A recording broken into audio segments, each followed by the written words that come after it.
सिद्धार्थजी, तुम्हाला माझा आवाज येतोय का? आत्ताच आपण ऐकलं असेल, इम्तियाज जलील यांनी महत्त्वाचे मुद्दे मांडले आणि त्यांनी असं म्हटलं की अशा पद्धतीचं राजकारण जे पैशांचं आहे आणि त्याचबरोबर इतर जे त्यांनी आरोप केलेले आहेत ते महायुतीचेच पक्ष करतील असं म्हणालेले आहेत इम्तियाज जलील. तर आपलं त्यावरती मत काय, सिद्धार्थजी?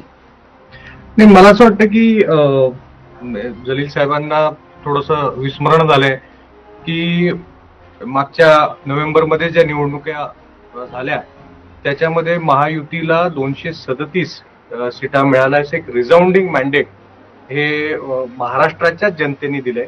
आणि महाराष्ट्राच्या जनतेनी आदरणीय देवेंद्र फडणवीस साहेबांकडे पाहून, आदरणीय एकनाथ शिंदे साहेबांकडे पाहून, आदरणीय अजितदादा पवार साहेबांकडे, त्यांच्या कामाकडे, कार्याकडे, निष्ठेकडे पाहून त्यांनी एवढं मोठं मॅन्डेट दिलं. आणि आपण पाहतोय की गेल्या 10 महिन्यामध्ये ते महायुती सरकारने जे काम केलंय, जे आदरणीय फडणवीस साहेबांचं जे आपण कार्य पाहतोय की ज्या पद्धतीने ऍडमिनिस्ट्रेटिव्ह रिफॉर्म्स होत आहेत, ज्या पद्धतीने पूर्ण महाराष्ट्रात ज्या विकास कामाचा एक धडाका लावलाय, मला वाटतं की एवढं राष्ट्र सेवेनी प्रेरित असलेलं नेतृत्व हे देवेंद्र फडणवीस साहेबांच्या रूपातनं महाराष्ट्राला आज आपण त्याचं कार्य पाहतोय.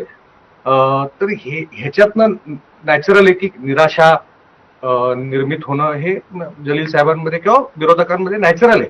पण त्यांनी हे थोडंसं बघावं की त्यावेळेला पण सुद्धा त्यांनी सांगितलं होतं की लाडकी बहीण योजना ह्याचे पैसेच मिळणार नाही.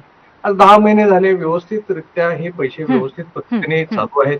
त्याच पद्धतीने शेतकऱ्यांसाठी आपण विविध म्हणजे ऍग्रिकल्चर रिफॉर्म्स पासून आतापर्यंत मदत देतो ते सगळंच करतो. पण मला वाटतं की मी आता पाढा वाचू शकतो, पण वाचण्यापेक्षा त्यांनी स्वतःचं आत्मपरीक्षण करावं. आणि सिद्धार्थजी, आपण नक्कीच इम्तियाज जलील यांच्याकडनं याचं उत्तर घेऊया. पण मी सध्या ऍडव्होकेट मंगेश ससाणे यांच्याकडे जाते.